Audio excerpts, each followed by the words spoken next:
High নীলা, জুয়েল চৌধুরী। নীলা চলে আসছে, আমি যাই। হ্যাঁ, চলে গেল কেন?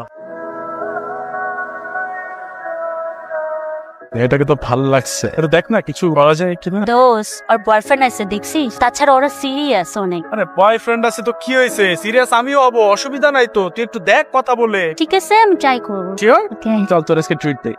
আসসালামু আলাইকুম, কল করছিলেন তামিম ভাই? জি ভাই, ওঠেন ভাই। ভাইয়া ক্যাশে না অ্যাপ ক্যাশ? ঠিক আছে ভাই।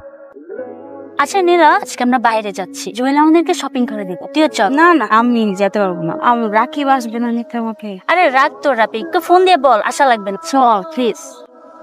চল।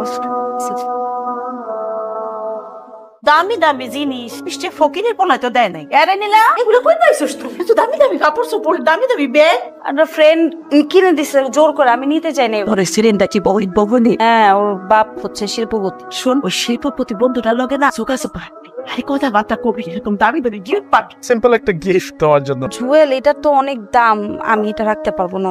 আরে কি বলো অনেক দাম? এটা তো এখনো লেটেস্টটা আসে না, আমি তো চাইছিলাম তোমাকে লেটেস্টটা দিতে। তুমি এটা রাখো।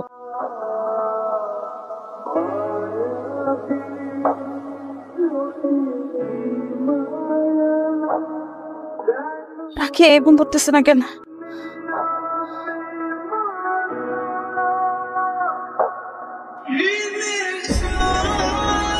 কি ব্যাপার নীলা, এত রাতে? জুয়েল, আমার মায়ের অবস্থা খুব খারাপ। জুয়েল, কি করবো বুঝতেছি না। রিল্যাক্স হও, একদম টেনশন করো না, আমি এখনই গাড়ি নিয়ে আসতেছি। কোন মাই তার সন্তানের খারাপ চায় না, আমিও চাইনি।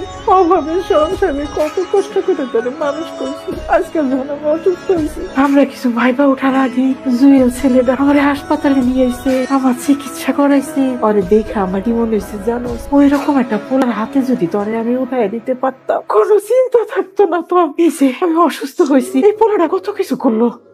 আর তুই যারে পছন্দ করিস, সে কি করছে? সে একবার কোনো খোঁজ দিছে, ফোন করছে, শ্বশুরের আইসা আমার একটু সেবা করছে? করে নাই। আর করবো কোথেকে? আর কি কোনো ক্ষমতা আছে? তুই যদি তোর মতো চলস, তুই সুখী হইতে পারবি না। তুই যদি জুয়েলের মতো ছেলে বিয়া করস, সারাটা জীবন শান্তিতে থাকবি। আর তুই বুঝ, তুই কি করবি? I love you. আমার পক্ষে প্রেম করা সম্ভব না, জীবনে আমার চাই, তাহলে আমরা বিয়ে করতাম। নীলা, আমি তো তোমাকে বিয়েই করতে চাই, ইনফ্যাক্ট আমি তোমাকে আমার লাইফ পার্টনার হিসেবে চাই। তো জানোই আমার মায়ের শরীরের কন্ডিশন, ডাক্তার বলছে অনেক টাকা লাগবে ওনার চিকিৎসা করতে। নীলা, আমার টাকা লাগবে, আমি আছি না, আসো।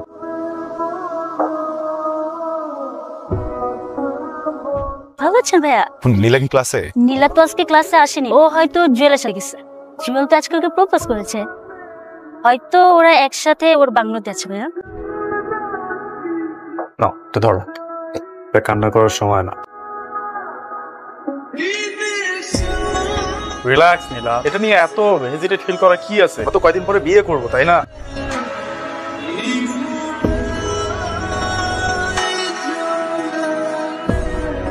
কেন করছো? আমি কোনোদিন ঠকাইছি? আমি কোনোদিন কষ্ট দিচ্ছি? করছি এটা কি আমার একটু বুঝতে হবে, বুঝছো? যদি নিজেরা বুঝ না দিতে পারি তাহলে বাচ্চাটা একটু মুশকিল হয়ে যাবে। আমার ভিতরে কি যেন একটা হইতেছে, এই জায়গায় কি যেন একটা হয়ে গেছে। তোমার কাছে কি এমন কোনো কথা আছে যেটা যদি বলো আমার এই জায়গাটা ঠিক হয়ে যাবে? কোন ক্ষতিটা করছি আমি? আমার ইচ্ছা, আমার একটাবার বলো। আমার তুমি বলতে একটাবার আমি যোগ্য না, আমার হইতেছে না, ভালো দরকার। আমি নিজে দিয়ে যেতাম, কিন্তু ওই না মাইনে নিতে পারতেছি না যে মানুষটাকে আমি সবচেয়ে বেশি বিশ্বাস করছি। এটা প্রতারণা। দোষটা আসলে তোমার না, বুঝছো? আমার সমস্যাটা কোন জায়গায় আমি করি, তাই না? আমার টাকা কম, এটা নয়। হ্যাঁ, এই জন্য তো তোমার আম্মা আমার মানে না। কথা কখনো তুমি কেন করছো? সুখের জন্য না, আমার সুখ কলা চেপে মারছো কেন? নিজের সুখের জন্য নয়, তোমার জন্য দোয়া করে দিন এই পৃথিবীর সব সুখ তোমার হোক, তুই সেই সুখ উপভোগ করার জন্য তোমার জীবনে কোনো মানুষ না থাকো।